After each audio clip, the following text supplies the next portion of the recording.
అక్షరాన్వేషణ.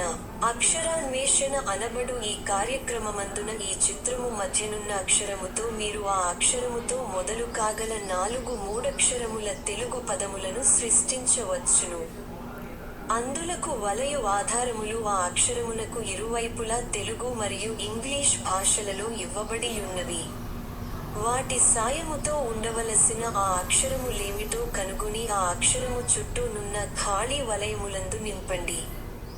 2 నిముషములలోగా మీరు నింపలేక పోయిన ఎడల ఆ సమాధానములేమిటో మేమివ్వగలము.